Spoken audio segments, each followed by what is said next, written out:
What's going on, YouTube? It's your boy Jay Lightyear, and I'm back at you with another video. I know it's been a minute, but we back now, so everything all right. But yeah, today we're gonna be talking about One Piece chapter 1104. So this one right here, man, has been a culmination of things. A culmination of Kuma's backstory, everything he done went through, everything Bonnie done went through. We got the background of Vegapunk. We saw young Kizaru. A young Sentomaru. Just recapping the previous chapters, and all this has led up to where we at this moment in time. Kuma escaping Marijoy. Did I say that right? Marijoy, however you say it. Escaped from there, and to save his daughter Bonnie from being killed by Saturn. So he pulls up the start of the chapter, right? Knocks this motherfucker Saturn out. I'm talking about he laid his ass out, and it was fucking worth it. It was 100% worth it. It starts with Saturn talking about Vegapunk. How is this possible? What's the meaning of this? How can he move?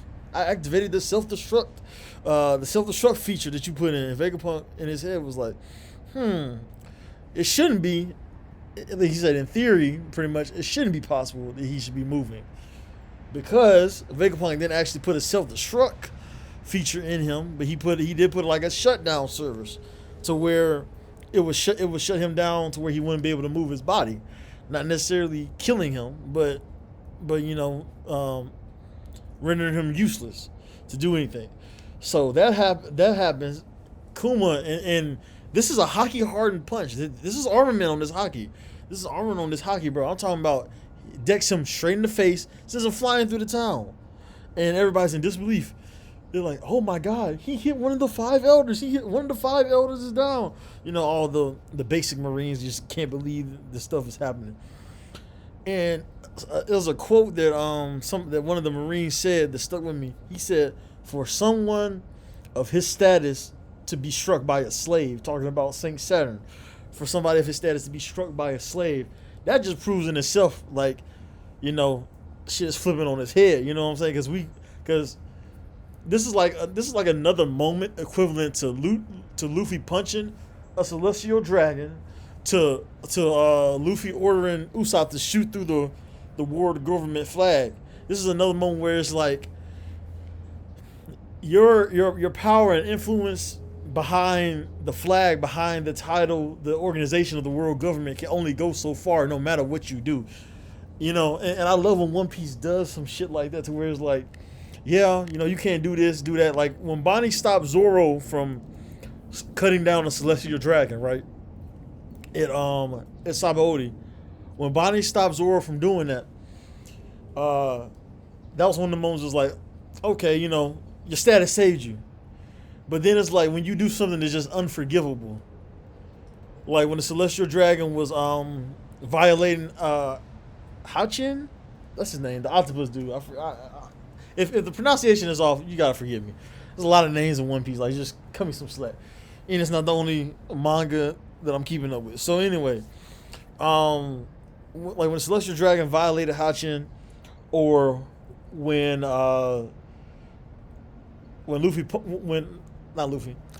Saint Saturn did all he did to Kuma and experimented on Bonnie as a kid. He experimented on her since birth, and he literally expected no repercussions because of the way he views the words, like, "Oh, you're trash," y'all are insects around me and all that shit, right? So anyway, moving on, because I'm getting distracted. I probably need to make a whole separate video on the fucking whole order of the world in One Piece, the celestial dragons and all that shit. But anyway, so Kuma punches the shit out of Saturn, and then Bonnie runs towards him, and they hug. And I told you, bro, seeing that shit, bro, it's so fulfilling. It's so fulfilling after knowing all the backstory and what they going through in their lives, bro. All the bullshit they put up with, just that simple hug. And not only did he hug her, he didn't let her go. He did not let her go the whole time. Even when Bonnie, when Saturn had got up and he was starting to regenerate, because the buildings and shit were falling on top of him. He was regenerating, like, I think it was his right arm, but yeah, even when Saturn got up and went back to retaliate, Kuma was still holding on to Bonnie. He didn't even care if he got hit or anything. And he hasn't. And the scariest part of this is, you just see his expression on his face when he hits Saturn. He doesn't say anything to Bonnie. He doesn't say anything to anybody. He just pulls up to protect his baby girl, and that's it. And then when Saturn goes to try to strike him, Sanji and all the rest of them can move again because he knocked the shit out of fucking Saturn, right? And Sanji stops Saturn from piercing him with one of his spider legs, and he hits him. And then Frankie pulls up, and you know my boy Frankie gotta get some spotlight. He hits the radical beam straight through him. I'm talking about straight through him, bro. And then Kizaru's over there. He's watching all this going on. He's like, y'all have grown quite a bit since Sabaody. And then he gets in the mix, gets behind Frankie, blasts his ass. I'm pretty sure Frankie's good, but he's probably down for a good bit because it was a fucking, like, he snuck the fuck out of him. So Frankie wasn't prepared to anything. But yeah, Kizaru blasts Frankie, and then he gets by Saturn. He gets close to Saturn, and he says, now that Kuma then joined the party, it's too many players on the field. I'm paraphrasing, but he did say it's too many players on the field. He said it's time we wrap this up. And Vegapunk says, "You're a sad man, Kizaru. Have you no heart?" And then Kizaru, which I kind of think, I don't think he's torn. He's not torn, but he kind of does feel some type of way because he spent months with Kuma, Sentomaru, Vegapunk, and Bonnie on the island. You know what I'm saying? So it's not like he doesn't feel anything. He had a good time with them. Hell, he looked like he was enjoying himself in the flashbacks. But he says I should have bought a darker pair of shades to keep from embarrassing myself. So either he was feeling some type of way, he was about to maybe cry, or, which I think is the most plausible explanation for this shit, is that he's about to turn up on a level we ain't seen before. And this is what I was saying when he got one-shotted by Luffy. It wasn't like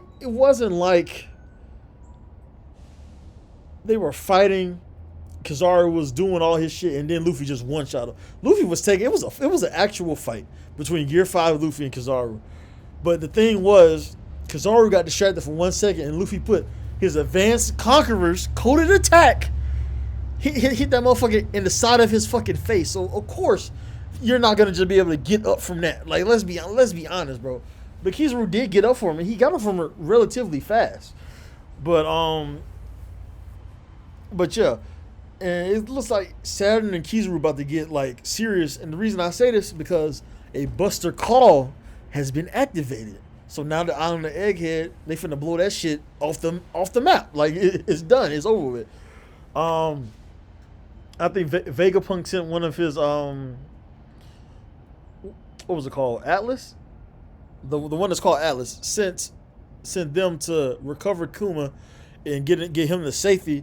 Now they're trying to escape. They're just trying to get out. Nobody still knows where Luffy went. But we're trying to get out. We're not trying to engage with them. But Saturn at the end, he was referencing everybody that did him dirty. He was saying a traitor. What did he say? What did he say? A slave. He called Kuma a slave. He was talking about him being a buccaneer. Basically, he should have been extinct. Their race is extinct or whatever. And he said a pirate talking about Luffy.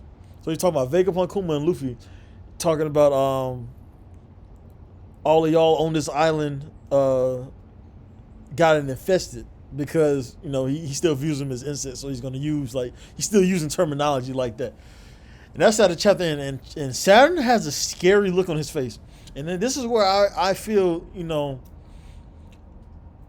where it's finna be to a level because like the Blackbeard Pirates are still gotta make their appearance. Hey, we haven't seen anything from Blackbeard Pirates.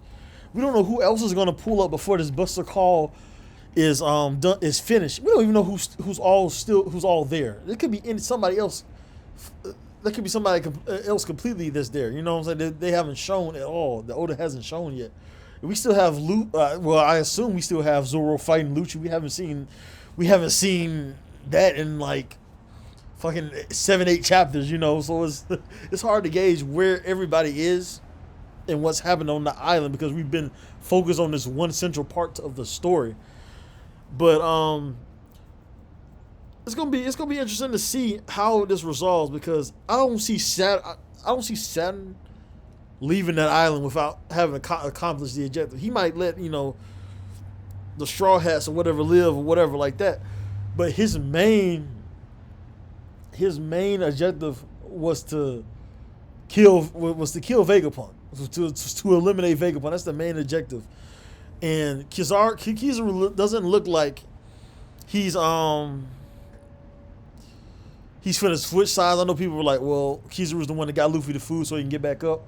In the last chapter, he doesn't look like he's gonna switch sides, and he looks like he's standing on business to the very end. Looks like that's what he looks like he's doing. But I just want to see a serious Kizaru. That's all I want to see is a serious Kizaru. And like I was saying, I don't think Saturn is gonna leave that island without his objective completed. So either it's gonna end one of two ways. Because if the Straw Hats get away if the Straw Hats get away with Vegapunk, it would have to be over Saturn's dead body. Saturn would die, then let Kuma, Vegapunk, and Luffy get one over him, because he already said a slave, a traitor, and a pirate. He's not gonna let these insects, as he likes to call them, get one over on him. So it would have to cost his life for them to escape, or it would have to cost somebody else's life on the other end, whether it's Kuma, whether it's Bonnie, which I don't think it's gonna be, because we already been teased with her death so many times in the damn series. You know what I'm saying? So whether it's Vegapunk himself, which I think that's like not the whole point of the arc. It's like there was no point to the arc if Vegapunk dies at this point. It's gonna take a sacrifice from either side, whether it's gonna be on the pirate side or the world government side, for the Straw Hats to get away. And I don't know if Kizaru might I don't know. We just have to stay tuned and find out, because I have no idea where we're finna go from this arc now that we're back in the present. But yeah, man, if y'all haven't watched, if y'all are not reading One Piece and y'all read manga, go read One Piece, bro. Go read One Piece. The manga does stuff better than the anime, and the anime does stuff better than the manga. But the manga right now is some of the best shit I've read in a long time. So yeah, let me know what y'all thought. Like, comment, subscribe, and we out. Peace.